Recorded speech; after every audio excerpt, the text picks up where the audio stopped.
Hello friends, इस lecture में आपका स्वागत है। ये हमारा लेक्चर नंबर 8 होने वाला है और इस लेक्चर में हम लोग डिस्कस करेंगे गॉस के नियम के बारे में और उसके अनुप्रयोगों के बारे में। तो पहले गॉस के नियम को डिस्कस करने से पहले हम लोग 3 पॉइंट्स देख लेते हैं जो कि हमारे जब हम गॉस के नियम का अनुप्रयोग करेंगे तब उनको हेल्प करने मतलब उनका डेरिवेशन करने में हेल्प करेगा ये। तो देखिए पहला वाला क्या है, सतत आवेश घनत्व। पहला नहीं, इसके ऊपर ही मेन हेडिंग क्या है, सतत आवेश घनत्व, कांस्टेंट चार्ज डिस्ट्रीब्यूट डेंसिटी। तो कांस्टेंट चार्ज डेंसिटी का मतलब क्या है, यहाँ पर पहले डेंसिटी समझते हैं, घनत्व क्या होता है। घनत्व हमारा आवेश और द्रव्यमान के बीच में संबंध को दिखाता है।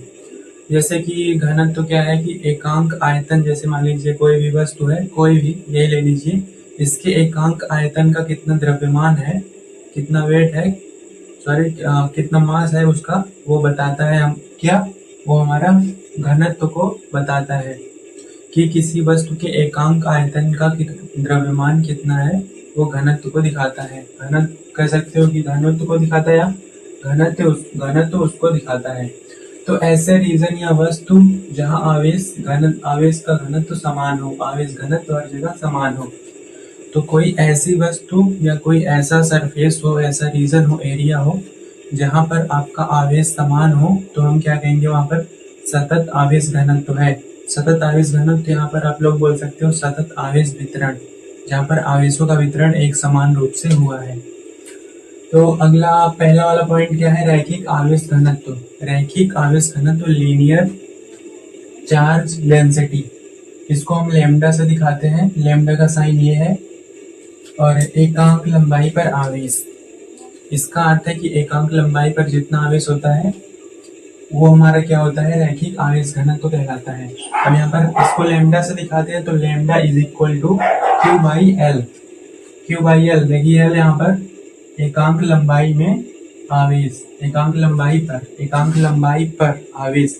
जैसे मान लीजिए एकांक लंबाई यहाँ पर कितने आवेश, तो एकांक लंबाई पर आवेश हमारा लैम्डा इज इक्वल टू हो जाएगा। अगर हम लैम्डा की वैल्यू किसी छोटे से क्षेत्र के लिए ज्ञात करें तो वहां पर हम क्या करेंगे, lambda is equal to d q upon d L.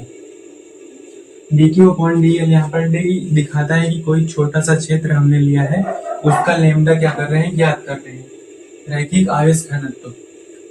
अब ये यूज कहाँ पर होता है, ये एक विमीय वस्तु के लिए यूज होता है रैखिक आवेश घनत्व। एक विमीय वस्तु होती है जिसका डायरेक्शन एक ही दिशा में होता है, जो एक ही दिशा में गति करती है, एक विमीय वस्तु कहलाती है। तो इसका मात्रक क्या होता है, कूलॉम पर मीटर, और इसको कूलॉम पर मीटर, देखिए कूलॉम पर मीटर। इस अगर यहाँ पर ये वाला साइन आप लोग हटा देंगे पर वाला, तो यहाँ पर -1 आ जाता है। अब इसकी विमा क्या होती है, L-1 A1 T1। ये सब आप लोग लर्न कर लीजिए, हो सकता है एग्जाम में आ सकता हो या आ जाए, कहने का मतलब। तो यहाँ पर दूसरा पॉइंट क्या है, पृष्ठीय आवेश घनत्व। इसको हम किससे दिखाते हैं, सिग्मा से दिखाते हैं। पृष्ठीय आवेश घनत्व को सिग्मा से दिखाया जाता है। सिग्मा का साइन ये है, ऐसे करके है ना, देखिए यहाँ पर एक आंवला लटका हुआ है। तो पृष्ठीय आवेश घनत्व क्या है, एकांक क्षेत्रफल पर आवेश की मात्रा। कोई एकांक क्षेत्रफल है, मान लीजिए ये है हाथ, और यहाँ पर इस एकांक क्षेत्रफल का क्या है, एकांक क्षेत्रफल पर आवेश। ये एकांक क्षेत्रफल यहाँ पर कितने आवेश है, वो हमारा क्या दिखा रहा है, पृष्ठीय आवेश घनत्व को बताता है। तो सिग्मा, किसी चीज का, किसी वस्तु का सिग्मा निकालेंगे तो क्या होगा, वहां पर एकांक क्षेत्रफल पर आवेश की मात्रा, किसी एकांक क्षेत्रफल पर आवेश की मात्रा, कितने आवेश है वहां उस क्षेत्रफल में। अब ये यूज कहाँ पर होता है, तो ये हमारा यूज होता है द्विविमीय वस्तुओं के लिए। द्विविमीय वस्तु का अर्थ है जिसका एक्सिस होता है, देखिए यहाँ पर जो होती है, जिसकी दिशा, जो दो दिशाओं में हमारा गति करता है, वो द्विविमीय वस्तु है। तो द्विमीय वस्तुएं हमारी दो दिशाओं में गति करती हैं। एक्स है, ये हमारा वाई एक्सिस है, ये एक्स एक्सिस है। एक द्विमीय वस्तु क्या थी, एक ही दिशा में वो गति कर रही थी, घूर्णन एक ही दिशा में हमारी गति कर रही थी। अब इसका मात्रक क्या है, देखिए इसका मात्रक है कूलॉम पर मीटर स्क्वायर, और पर का साइन हटाएंगे तो बाई का साइन हटाएंगे तो -2 आ जाएगा यहाँ पर। ये भी कह सकते हो कूलॉम पर मीटर स्क्वायर।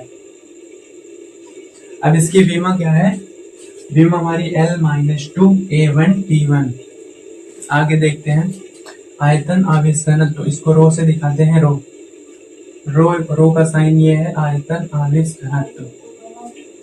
तो आयतन आवेश घनत्व इसको रो से रिप्रेजेंट किया जाता है, दिखाया जाता है। और ये क्या कहता है, एकांक आयतन में आवेश की मात्रा। देखिए रो इज इक्वल टू, किसी का रो निकालेंगे तो एकांक आयतन में किसी वस्तु है, कोई पदार्थ है, इसके एकांक आयतन में आवेश की मात्रा को कौन दिखाता है, रो दिखाता है। रो एकांक आयतन में कितनी आवेश की मात्रा है, रो हमारा रिप्रेजेंट करता है, उसको दिखाता है। यही हमारा है क्या, पृष्ठीय आवेश घनत्व। अब ये यूज कहाँ पर होता है, तो ये त्रिविमीय वस्तु के लिए यूज होता है, 3D ऑब्जेक्ट्स के लिए। 3D ऑब्जेक्ट जो कि त्रिविमीय वस्तु क्या होती है, कोई भी जो हमारी तीन दिशाओं में गति करती है। एक्स एक्सिस जिसका एक्सिस होता है, तीन एक्सिस होते हैं जिसके एक्स वाई जेड, और द्विविमीय के केवल दो एक्सिस होते हैं, ये दो दिशाओं में, ये तीन दिशाओं में, एक एक्स एक्सिस, एक वाई एक्सिस, एक जेड एक्सिस। तो ये हो गया हमारा। अब आगे इसका उपयोग तो हमने देख लिया, ये त्रिविमीय वस्तु, और इसको समझ भी लिया। अब इसका फॉर्मूला भी समझ लिया। यहाँ पर देखिए एक पॉइंट मिस हो गया कि अगर हम क्या करें, पृष्ठीय आवेश घनत्व को किसी स्मॉल एरिया के लिए, छोटे से क्षेत्रफल के लिए ज्ञात करें तो क्या होगा, यही डी का साइन आ जाएगा।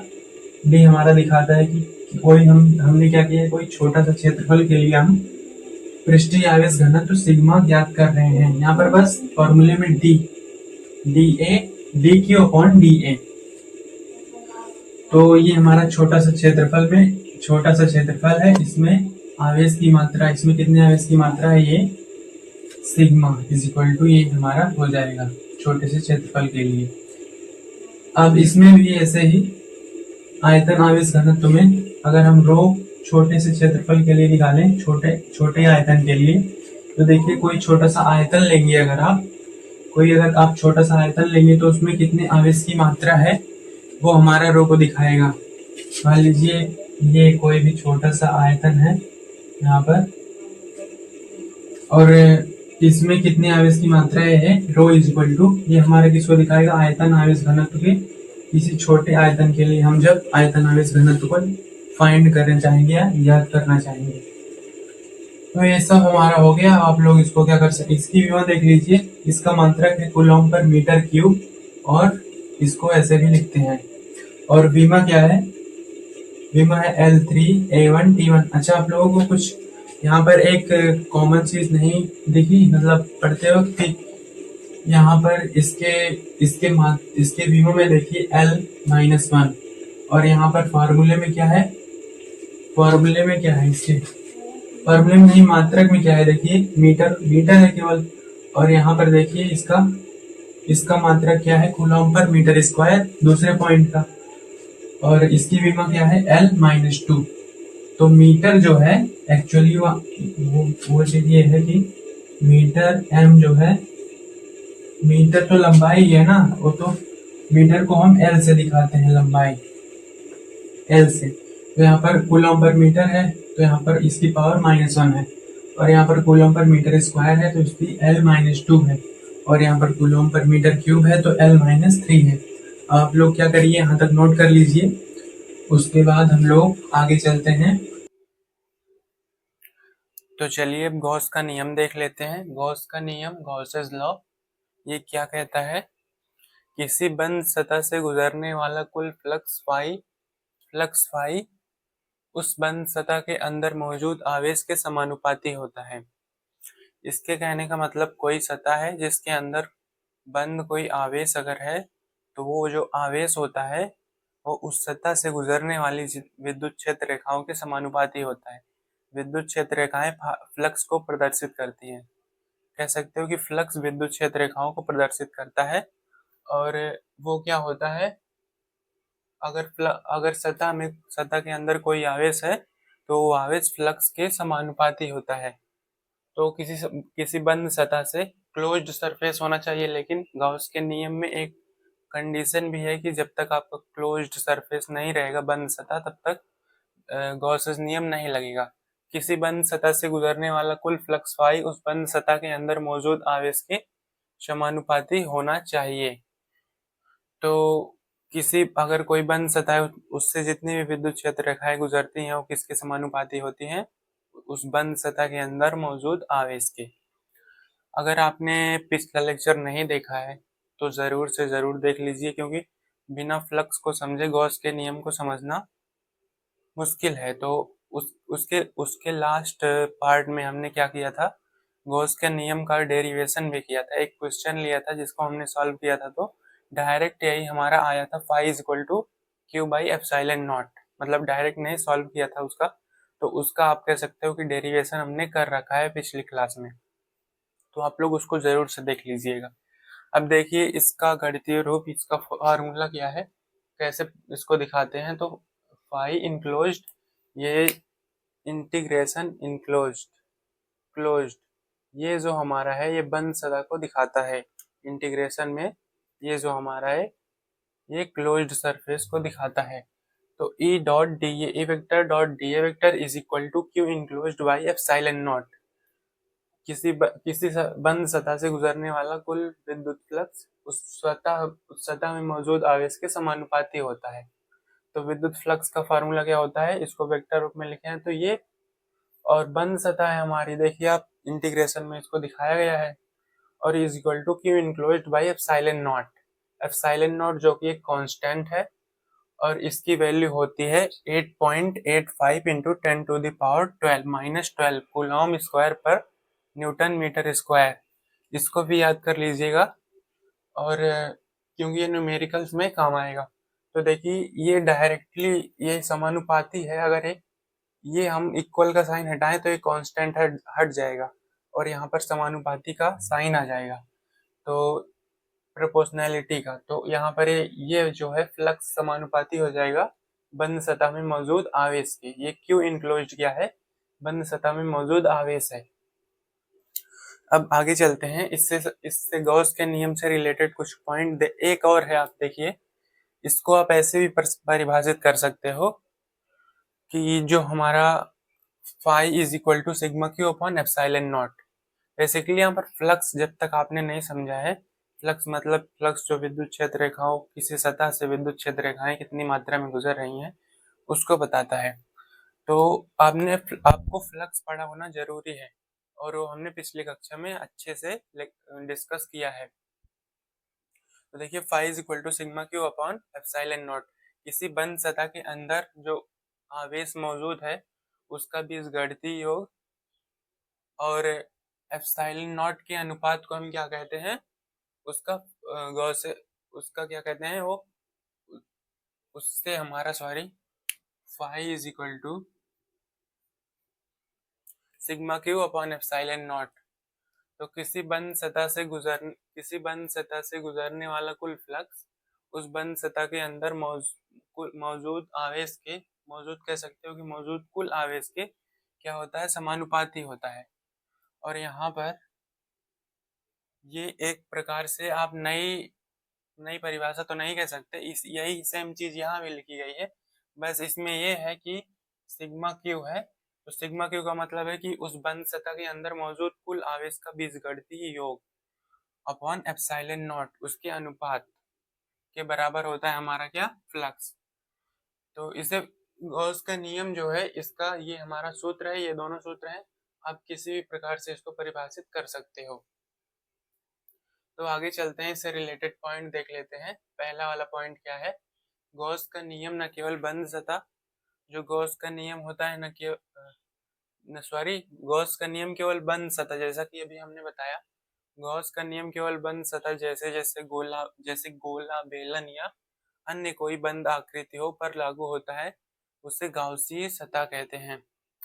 तो जो गॉस का नियम होता है वो केवल बंद सतह के लिए मान्य है, तो हमने आपको बताया। और फॉर एग्जांपल में ले सकते हो गोला, कोई क्लोज्ड सरफेस होना चाहिए, कोई भी हो।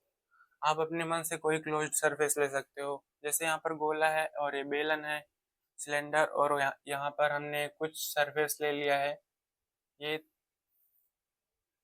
ये हमने सरफेस ले लिया है।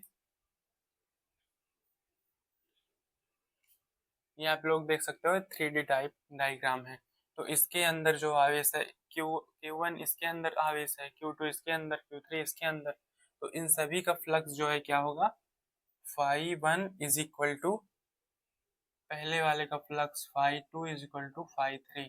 इन सभी का फ्लक्स क्या होगा, सेम होगा, यही होगा। क्या होगा, इनके अंदर मौजूद कुल आवेश का योग अपॉन एप्सिलॉन नॉट, इसके बराबर होगा। इनके अंदर मौजूद कुल आवेश का योग अपॉन एप्सिलॉन नॉट। तो ये इन तीनों का फ्लक्स सेम होगा क्योंकि इनके अंदर एक एक आवेश सबके अंदर मौजूद है। और जो फ्लक्स होता है वो फ्लक्स होता है किस पर डिपेंड करता है, किस पर निर्भर करता है, वो फ्लक्स केवल आवेशों की मात्रा पर निर्भर करता है, ना कि जहां पर आवेश रखा गया है जिस सतह पर, उसकी आकृति कैसी है, उसका आकार कैसा है, इन सब चीजों पे फ्लक्स निर्भर नहीं करता। फ्लक्स केवल उस सतह के अंदर मौजूद आवेश पर निर्भर करता है। ये आप लोग समझ लीजिए, या आप लोग इसको लिख भी सकते हैं जो हमने बताया अभी। तो तीसरा पॉइंट क्या है, गाउसी सतह को चुनते समय सममिति का ध्यान रखा जाता है ताकि गणना सरल हो। तो ये सममिति क्या होती है, जब हम गाउसी सतह को अपनी चुनते हैं तो उस सममित सिमेट्री को ध्यान रखते हैं। और सिमेट्री क्या होती है, देखिए सिमेट्री वो होती है जहाँ कोई भी अगर हमने डायग्राम बनाया और उस डायग्राम को एक निश्चित तरीके से अगर हम देख रहे हैं तो वैसा सेम दिखना चाहिए। अगर आप उसको उल्टे स्थानांतरित करें या कुछ भी करें तो सेम लगभग सेम दिखना चाहिए, सिमेट्री होनी चाहिए उसमें। और उससे हमारा क्या होता है, सिमेट्री वो निश्चित कर, ये गणना को सरल बनाने के लिए हम लोग क्या करते हैं, सममिति का ध्यान में रखते हैं ताकि ताकि हमारी गणना जो है, कैलकुलेशन जो है गॉसेस लॉ से थोड़ी सरल हो सके। और जो सममिति होती है वो विद्युत क्षेत्र का मान और उसकी दिशा को निश्चित करता है। तो आप लोग समझ गए होंगे। अब तीसरा पॉइंट देखिए, केवल बंद सतह के अंदर मौजूद आवेश फ्लक्स में योगदान देता है।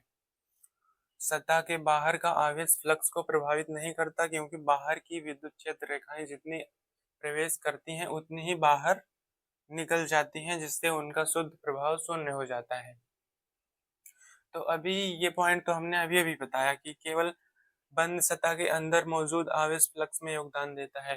तो जो बंद सतह होती है हमारी क्लोज्ड सरफेस, उसके अंदर जो मौजूद आवेश होता है वही केवल किस में योगदान देता है, वही फ्लक्स में योगदान देता है। क्योंकि जो बाहर के आवेश होते हैं, जैसे सतह के बाहर का कोई आवेश ले लीजिए, मान लीजिए यहाँ पर कोई आवेश है, तो ये आवेश इसमें योगदान नहीं देगा क्योंकि यहाँ पर पहली कंडीशन तो बंद सतह होनी चाहिए, जो कि ये बंद सतह के बाहर आवेश है। और इसका रीजन है कि सतह के बाहर का आवेश फ्लक्स को प्रभावित नहीं करता क्योंकि बाहर की विद्युत क्षेत्र रेखाएं जितनी प्रवेश करती हैं उतनी ही बाहर निकल जाती हैं, जिससे उसका शुद्ध प्रभाव शून्य होता है। तो यहाँ से जितनी विद्युत क्षेत्र रेखाएं गई उतनी ही बाहर निकल गई। तो ये आवेश हमारा बाहर है, ये इस पर कोई प्रभाव नहीं डाल पाएगा। और इस पर फ्लक्स तो डिपेंड ही नहीं करता है। फ्लक्स डायरेक्टली प्रोपोर्शनल किसके है, आवेश के, बंद सतह के अंदर मौजूद आवेश की, केवल उसी के समानुपाती होता है। और बाहर आवेश रखा है तो उससे इसको कोई लेना देना है नहीं। अब यहाँ तक आप लोग समझ गए होंगे। और मैं एक बार फिर कहता हूँ कि आप लोग पिछला लेक्चर देख लीजिए और बेटर अंडरस्टैंडिंग के लिए जरूरी है। तो यहाँ पर phi is equal to sigma q upon epsilon, ये फार्मूला आप लोग याद कर लीजिएगा। Integration enclosed E dot d A, ये हमारा flux is equal to, flux बराबर है किसके, किसी बंद सतह के अंदर मौजूद आवेश अपॉन एप्सिलॉन नॉट। यही हमारा कहता है क्या, गाउस का नियम। तो आप लोग समझ गए होंगे पूरा। और इससे रिलेटेड पॉइंट थे उसको भी हमने डिस्कस कर लिया, बता दिया, तो आप लोगों को समझ में आया होगा। अब इसको नोट कर लीजिए, फिर चलते हैं हम लोग अगले टॉपिक पर, गॉस के नियम के अनुप्रयोगों को देखते हैं। पहले कुछ क्वेश्चंस देख लेते हैं, फिर उसके बाद हम लोग गॉस के नियम के अनुप्रयोग पर आएंगे। तो पहला क्वेश्चन देखिए क्या है, छायांकित भाग से संबंधित विद्युत फ्लक्स का मान ज्ञात कीजिए। जो हमारा ये डायग्राम है, यहाँ पर ये जो छायांकित भाग है, छायांकित इसमें कितने आवेश है, 5 कूलम 6 कूलम, और इसमें भी -2 -6 मतलब 5। तो इन दोनों में कितने आवेश है, जो कॉमन एरिया है हमारा, कॉमन क्षेत्र, ये वाला है -3 -5 -8 कूलम आवेश है यहाँ पर। और यही बोला है कि इस डायग्राम में छायांकित भाग मतलब दोनों का कॉमन एरिया का, ये जो छायांकित भाग है इसका फ्लक्स का मान ज्ञात करना है। तो चलिए गॉस के नियम से हम लोग ज्ञात करते हैं। फाई इज इक्वल टू क्या होता है, solution, phi is equal to sigma q, सतह के भीतर मौजूद कुल आवेशों का बीजगणितीय योग। तो सतह के भीतर कितने आवेश मौजूद है, -3 -5 और 8 है कूलम, इतने आवेश है। तो सभी को हम लोग क्या करेंगे, जोड़ देंगे, -3 कूलम प्लस -5 और यहाँ पर +8। ये कूलम का साइन अभी हटा ही दो, क्योंकि यहाँ पर हम लोग कैलकुलेशन में इसका साइन नहीं लिखते। तो अपॉन में क्या हो गया, एप्सिलॉन नॉट का वैल्यू क्या है, 8.85 इंटू 10⁻⁻12। अब यहाँ पर इसका कैलकुलेशन करने पर कितना आएगा, माइनस माइनस कितना हो जाएगा, 538 -8 +8, यहाँ पर अपॉन 8.85 इंटू 10⁻⁻12।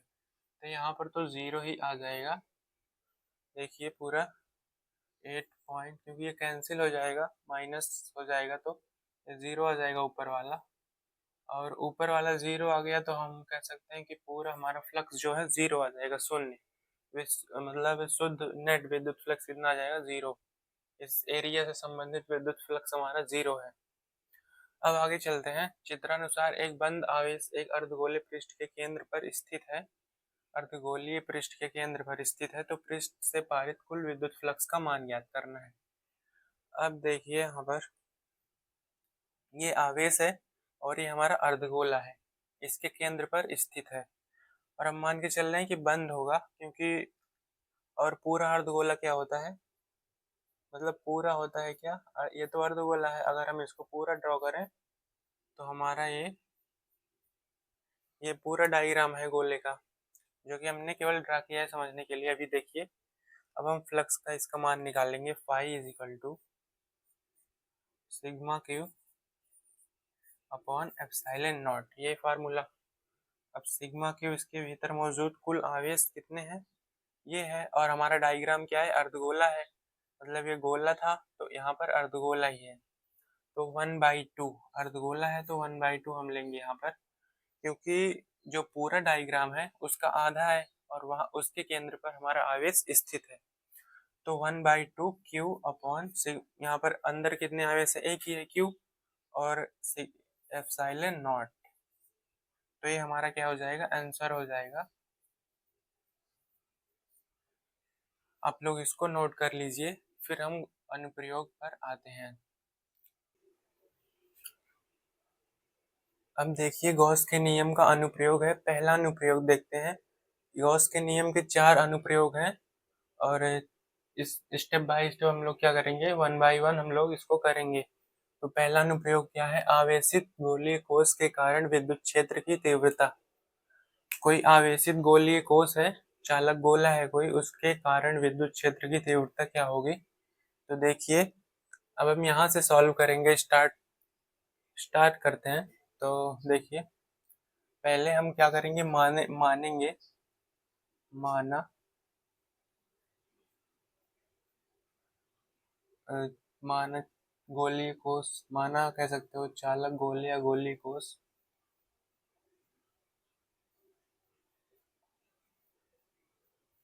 गोले की त्रिज्या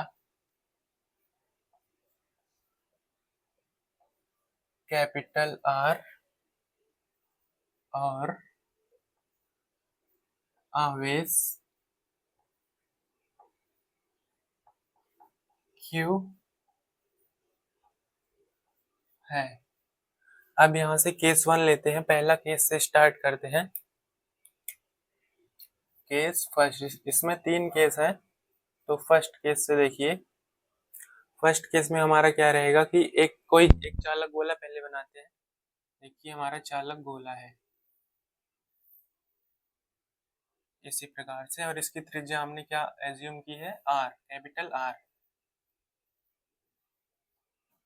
अब यहाँ पर बोला गया है, बोला तो कुछ नहीं है, माना हमने ये आर और इस पर आवेश क्या है, क्यू है। अब केस 1 देखिए, केस 1 जब हमारा आर त्रिज्या, अब इसके अंदर हम क्या करेंगे, कोई गॉसी पृष्ठ मान लेते हैं एज अपने मन से। इस गोले के अंदर मान लीजिए गॉसी पृष्ठ है और इसकी त्रिज्या जो है ये आर है, स्मॉल आर। तो केस 1 में आप लिखेंगे, आप नोट करिए कि केस 1 में लिखेंगे कि हमने यहाँ तक तो आप लोग नोट कर लिए होंगे। अब यहाँ तक लिख के उसके आगे लिखिए, हमने गोले के अंदर एक गाउसी पृष्ठ की कल्पना की जिसकी त्रिज्या क्या है, स्मॉल आर है। तो इतना आप लोग लिख लीजिए। इसके बाद हम लोग क्या करेंगे, गोले की जो त्रिज्या है वो क्या है, कैपिटल आर, और गाउसी पृष्ठ की जिसकी कल्पना हमने की है, कल्पित गाउसी पृष्ठ की क्या है त्रिज्या, स्मॉल आर। अब देखिए जब हमारा क्या हो, स्मॉल आर छोटा हो कैपिटल आर से, इसका मतलब है गोले के अंदर विद्युत क्षेत्र, गोले के अंदर हमारा विद्युत क्षेत्र क्या होगा, आवेशित गोलीय कोश के कारण विद्युत क्षेत्र की तीव्रता, तो गोले के अंदर हमारा विद्युत क्षेत्र क्या होगा जब हमारा क्या है, स्मॉल आर लेस देन है, गाउसी पृष्ठ गोले के अंदर है। तब देखिए, और एक प्रॉपर्टी है गोले की कि गोले की कोई भी चालक गोला हो या कोई भी गोला हो, ठोस गोला खोखला, उसकी सतह पर सदैव उसकी सतह पर आवेश होता है, न कि सतह के मतलब भीतर। गोले के अंदर आवेश नहीं होता, गोले की सतह पर होता है। तो यहाँ पर आवेश होगा, यहाँ पर, ना कि इसके अंदर। तो गोले की प्रॉपर्टी से हम कह सकते हैं कि इसका जो है, इसका तो विद्युत फ्लक्स क्या हो जाएगा, शून्य हो जाएगा, क्योंकि यहाँ पर इसके अंदर कोई आवेश है ही नहीं। तो देखिए करते हैं, गॉस का नियम हमारा क्या कहता है, इसको तो समझे ही। तो गॉस का नियम कहता है किसी भी सतह का विद्युत फ्लक्स उस सतह के अंदर मौजूद आवेश, उस सतह के अंदर मौजूद कुल आवेश और उसके एप्सिलॉन नॉट के अनुपात के बराबर होता है वो फ्लक्स। तो देखिए क्यू इनक्लोज्ड, ये बंद सतह का क्या है, E dot flux, E dot d A vector रूप में, और इज इक्वल टू क्या हो जाएगा, equal to E dot d A, E into क्या लिख सकते हैं कि इंटू डी ए क्या है, ये पूरे गोले का जो क्षेत्रफल होता है वो क्या होता है, 4 pi R square, 4 pi R square. अब देखिए गोले का क्षेत्रफल है। अब यहाँ से हम इसको हम किसके बराबर कर सकते हैं, देखिए E dot 4 pi R square is equal to,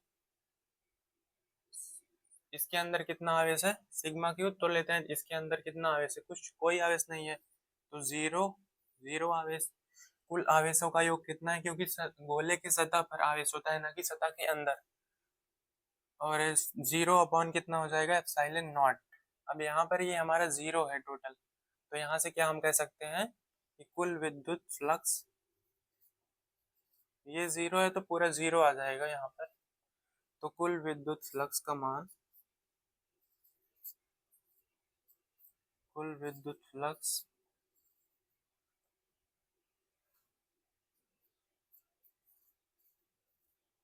शून्य है। ओके, यहाँ तक हो गया, कुल विद्युत फ्लक्स हमारा शून्य है। अब दूसरे केस पर चलते हैं, केस नंबर 2। केस नंबर 2, यहाँ पर क्यों था, क्योंकि यहाँ पर आप लोग समझ गए होंगे मेन रीजन यही था कि गोले के सतह पर आवेश होता है। केस नंबर 2 में क्या है कि अगर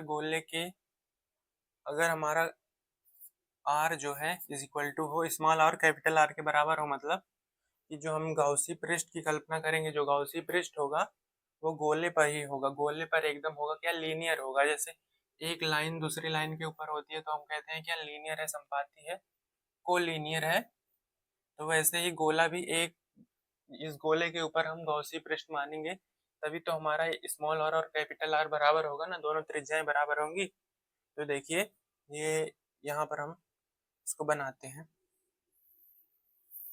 ये जो हमारा है डायग्राम, ये गोला है और इसी पर हम क्या करेंगे,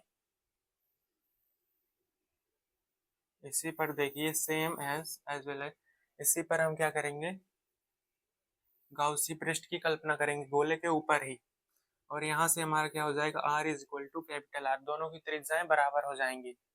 तो अब देखिए इस केस में हमारा फ्लक्स कितना आएगा, विद्युत क्षेत्र की तीव्रता, तो यहाँ पर तो शून्य आ गई ना विद्युत क्षेत्र की तीव्रता, यहाँ देखिए, और यहाँ पर कितना फ्लक्स आएगा गॉस के नियम से, देखिए सॉरी अब सॉरी गॉस का नियम क्या कहता है, ई डॉट डी ए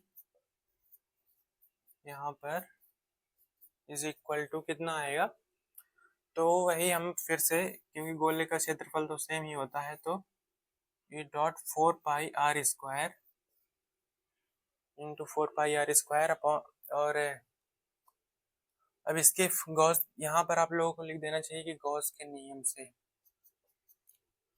गॉस के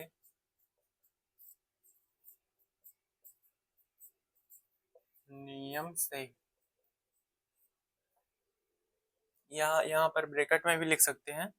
तो देखिए E इंटू 4πr², अब यहाँ पर हम गॉस के नियम से देखते हैं, गॉस के नियम से आप लोग लिख दीजिएगा, मैं डायरेक्ट करता हूँ। ये है हमारा E into 4πr² is equal to Q upon epsilon naught. तो इसके अंदर मौजूद कितने आवेश है,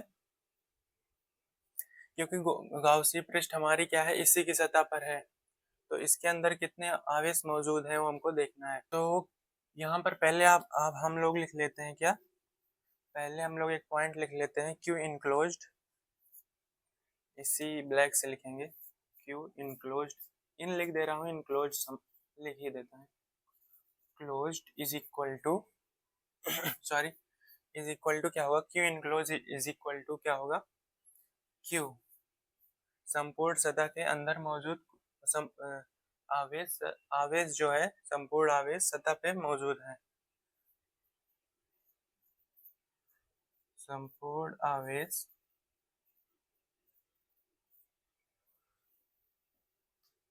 सतह पर मौजूद है। तो संपूर्ण आवेश सतह पर मौजूद है, इसलिए अब हम क्या करेंगे, फ्लक्स क्या होगा, देखिए यहाँ से फ्लक्स क्या होगा, यहाँ लिखते हैं, फ्लक्स होगा हमारा ई डॉट डी ए, वही सेम ई डॉट डी ए के स्थान पर 4πr², क्योंकि गोले का क्षेत्रफल वही होता है, 4πr² is equal to Q, इसके अंदर और इसकी सतह पर मौजूद कुल आवेश शून्य है, और गाउसी पृष्ठ भी हमारी कहाँ है, इसकी सतह पर ही है, तो कैपिटल Q, हमने आवेश को क्या माना है, कैपिटल Q, Q अपॉन क्या होगा, एप्सिलॉन नॉट, एप्सिलॉन नॉट। अब हमको क्या करना था, आवेशित गोले को उसके कारण विद्युत क्षेत्र की तीव्रता को निकालना है। तो केस 2 में देखिए, पहले केस में क्या होगा कि हमारी, आप लोग यहाँ पर लिख लीजिएगा कि विद्युत क्षेत्र की तीव्रता यहाँ पर शून्य हो गई। अब दूसरे केस में ये है कि E इज इक्वल टू क्या आएगा, E is equal to 1/4πr², यहाँ से ये हमारा नीचे चला जाएगा यहाँ पर, तो 1/4πr² और Q अपॉन एप्सिलॉन नॉट, ये नीचे चला गया। अब ये हमारा ये आ गया, तो यहाँ से हम कह सकते हैं कि E is equal to q by 4 pi epsilon naught capital R square. यहाँ हमने स्मॉल आर लिया है, स्मॉल आर लीजिए, कैपिटल आर लीजिए, लेकिन कैपिटल आर माना है त्रिज्या तो कैपिटल आर ही लेंगे, कैपिटल आर स्क्वायर। यहाँ भी कैपिटल आर स्क्वायर, इसका ध्यान रखिए, यहाँ भी कैपिटल आर स्क्वायर होगा। तो ये सब हो गया हमारा। अब केस नंबर थर्ड देखते हैं। Case number third, case number third, case number third में क्या है, अगर हमारा आवेश, अगर गाउसी पृष्ठ कल्पना जो हम करते हैं गाउसी पृष्ठ की इसमें, तो अगर हमारा कल्पित गाउसी पृष्ठ क्या हो, दो केस देख चुके हैं, एक गोले के अंदर हो और एक गोले की सतह पर। अब हम क्या करेंगे, कल्पित गाउसी पृष्ठ क्या हो, सतह गोले के बाहर हो, मतलब ये ग्रेटर देन हो कैपिटल आर से। तो इसकी त्रिज्या बड़ी है इससे, क्योंकि इसकी त्रिज्या इससे बड़ी है, तो पहले हम गोले को बनाते हैं। गोले की त्रिज्या हमारी क्या है, ये जो कि है आर, और इसके बाहर हम क्या करेंगे, गाउसी पृष्ठ की कल्पना करेंगे जो जिसकी त्रिज्या हमारी स्मॉल आर है, हमने एज्यूम की है। तो ये वाली त्रिज्या क्या है, स्मॉल आर है। अब देखिए यहाँ पर इस केस में क्या हो रहा है कि गाउसी पृष्ठ बाहर है और गोले की सतह पर आवेश है, तो गाउसी पृष्ठ के अंदर यहाँ पर आवेश मौजूद है इस बार। तो हम क्या करेंगे, फ्लक्स का फॉर्मूला है Y E dot d A is equal to क्या, सिग्मा क्यू कह सकते हो, क्यू इनक्लोज्ड, कैपिटल क्यू क्योंकि आवेश हमने enclosed upon epsilon not. Enclosed का अर्थ है कि बंद सतह है, तो इसके अंदर मौजूद आवेश, कुल आवेश। अब देखिए ये किसके बराबर है, ई डॉट डी ए, इसका इंटीग्रेशन करेंगे क्लोज सरफेस, तो इसका एरिया कितना है 4 पाई r²। तो हम लिखेंगे ई डॉट 4 अब ई इंटू 4 पाई r² ये हमारा क्या है, एरिया है, और ये विद्युत क्षेत्र है। अब ये इसके बराबर है, तो यहाँ से लिखेंगे E into 4 pi r² is equal to, अंदर कितने आवेश मौजूद हैं, अंदर तो यहाँ पर सतह पर आवेश है, तो आवेश को हमने क्यू माना है, तो क्यू ही लिखेंगे, क्यू अपॉन एप्सिलॉन नॉट। अब देखिए यहाँ से विद्युत क्षेत्र की तीव्रता क्या आ जाएगी, यहाँ से 1/4 पाई r² और क्यू अपॉन एप्सिलॉन नॉट। और इस केस में, दूसरे वाले केस में और तीसरे वाले केस में हमारी क्या आ रही है, विद्युत क्षेत्र की तीव्रता क्या आ रही है, सेम आ रही है। सेम है नहीं वैसे, क्योंकि यहाँ पर जो है केस नंबर 2 में क्षेत्र अभिलंबवत होता है, क्योंकि सतह हमारी समविभव पृष्ठ है। समविभव पृष्ठ का अर्थ है कि जहाँ पर विभव समान है, जिस पृष्ठ पर समान विभव है। अब ये हमारा पूरा डेरिवेशन हो गया पहले वाले का, किसका, आवेशित गोलीय कोश का। यहाँ पर एक पॉइंट है, अब हम लिख ही देते हैं कि विद्युत क्षेत्र शून्य होगा। ब्लैक से लिख दें, नहीं इसी से लिख देते हैं, विद्युत क्षेत्र